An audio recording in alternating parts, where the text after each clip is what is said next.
Welcome back. It's the week of the World Economic Forum currently underway in Davos, Switzerland, and the theme is Mastering the Fourth Industrial Revolution. Essentially, this is a theme about the rapid changes that are happening in the technological space and how these will affect the way the world operates and the different ways economies will grow as more and more connectivity drives the way we do things.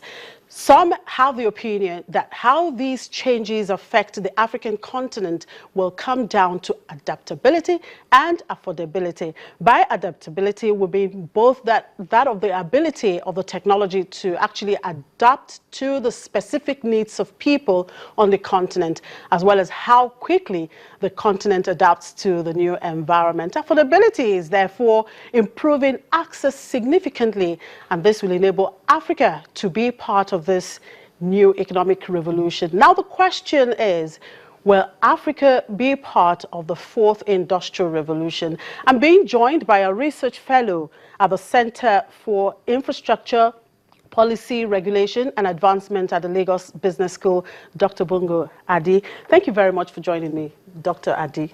Thank you. Right. My guest yesterday, when I was talking to him, he said, for Africa to actually benefit from the fourth industrial revolution, they have to master the second industrial revolution, talking about the infrastructure base. Do you agree with that? Well, I think I do agree with him to quite a great extent.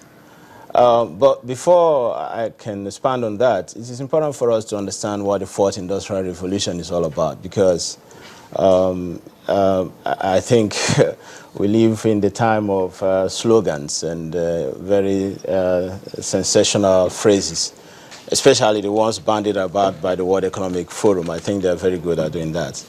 But before going there, the fourth industrial revolution is simply referring to the knowledge-led mode of accumulation, okay, which is, some people call it the post-Fordist economy.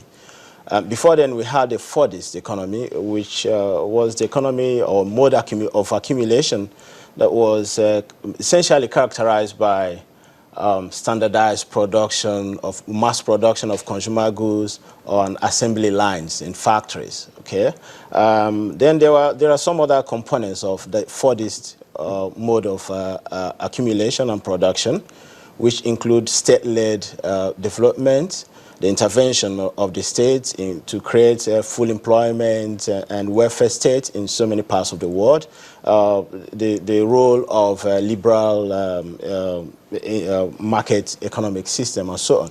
But around the 1970s, the Fordist mode of accumulation actually came upended, so to speak. So there was what Schumpeter would call creative destruction, or disruption as we're talking about. And then people begin to talk about the post-Fordist mode of accumulation, referring to the age of computer-enabled systems, which some will refer as the knowledge-based economy or knowledge-led regime of accumulation. I prefer to refer to them in the political economy language of regime of accumulation. So sorry, I will bring in a little bit of Marxist narrative here, but I'm not a neo-Marxist.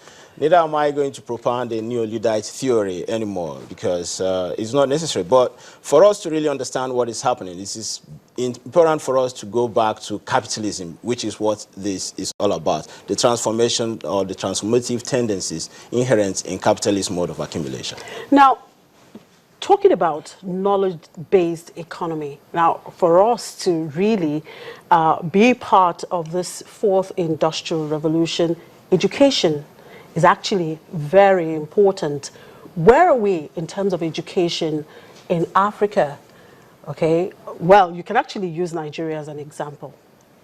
Well, I think that is the key issue. The major challenge facing many parts of Africa is that once again we find ourselves being marginalized in the new knowledge economy or the knowledge-led regime of accumulation, because it is driven from the high towers of the academia, from the universities. So when we talk about disruptions, all the disruptions that we're talking about that make up the fourth industrial revolution, referring to innovations in nanotechnology, biotechnology, artificial intelligence, and so on, robotics. Now, these are researches that are taking place or that are being conducted in universities around the world. Now, when we look at the patent index in Nigeria, I think we're lowest. We don't seem to appear there. So, meaning that our universities are not active, the educational system is not up to the task. I think once again we're finding ourselves being marginalized. Now, if the educational system is really not working, how then can we, Africa, be part of this fourth industrial revolution? Okay. Now, some people believe that they talked about affordability and adaptability. Of course, with education, we expect to adapt to whatever revolution is, coming up. And of course, affordability, we're talking of access to, these technologies. Well, I think that's a very difficult question to answer because when we don't have the basic infrastructure right, and then our educational system seems to be in the doldrums. So how do we leverage on this new technology? But I don't think we can completely write off our educational system as such. I think we've seen some spark of light in so many areas. But most importantly, when we talk of the knowledge-based economy as well, there is a component which is globalization. It is not necessary that we develop those technologies in order for us to benefit from it. There is also the other component of the knowledge-led regime of accumulation, which is leapfrogging. That is the ability of countries to actually leverage on those innovations. We have seen that in many ways in Nigeria. Jumia, for instance, is an online retailer. It doesn't have a single inventory anywhere, but we can see the volumes they are doing, and Kemu and Kamudi and so many other, so many of these kind of businesses. With the way these things are going, how much leapfrog can we actually do? I think there is a scope for Africa. The most important thing for us to know is also, as the technology is advancing, it's also bringing down the cost, the learning curve, okay, making it easier and faster for countries to learn, okay, because there is no way you could compare, say, a country like the United States and Hong Kong so many years ago, but today, when we talk about the leading or the creative economies, Hong Kong is there, the United States is there. By the way, when you look at the creative ranking by the World Economic Forum, creativity ranking, United States is not number one. Australia is number one. Okay, so that tells you that the past may not be a predictor of what happens next. Of course, we need to have the basic infrastructure right. But I think that we have what is the most important thing, the most important component of the knowledge-driven economy is the human element. So if we are able to invest more in education, I think we can leapfrog. Okay. Now, what do you think the fourth industrial revolution will actually do for Africa? Before I get there, I think the challenge of the human race has always been the same. I mean, we still have problem with food, the basic needs, food, shelter, clothing. That hasn't changed. When we talk about the fourth industrial revolution, we are simply talking about a new regime of accumulation. That is a new form of capitalism, okay, which started from the industrial revolution. Okay, the steam engine, that's the first industrial revolution. The second industrial revolution had to do with electricity. Then the third one, the coming of computers. And now we have the Internet of Things and the Internet of Services as the fourth industrial revolution. So when we talk about the fourth industrial revolution, we're talking essentially about Internet and computer-enabled processes, what they call SMAC, social, mobile, analytic, and cloud.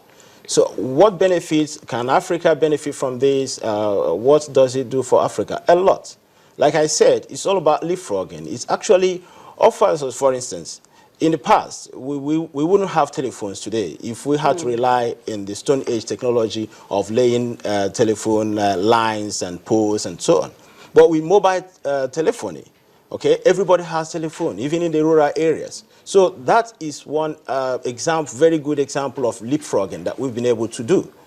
So yeah, it's possible for us because the learning curve is being reduced. Africa can stand to benefit from this. All right, just a quick one. How can Africa leverage the fourth industrial revolution?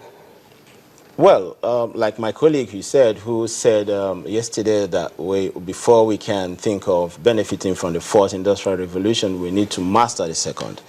Yes, we need to still be the brick and mortar infrastructure to enable this, meaning that the roads need to be in place, the fiber optic cables have to be laid. But it offers us some advantage in the sense that we now need to know what to prioritize, what we put our priority on. For instance, the fiber optic cables empowering the universities and our societies with internet. I think that is a key tool. And then let the creativity of human beings take over. All right. Thank you very much for your time, Dr. Adi. Thank you. I've been speaking with Dr. Bongo Adi. He is a research fellow at the Center for Infrastructure Policy Regulation and Advancement at Lagos Business School. There's more to come on the program. Do stay with us.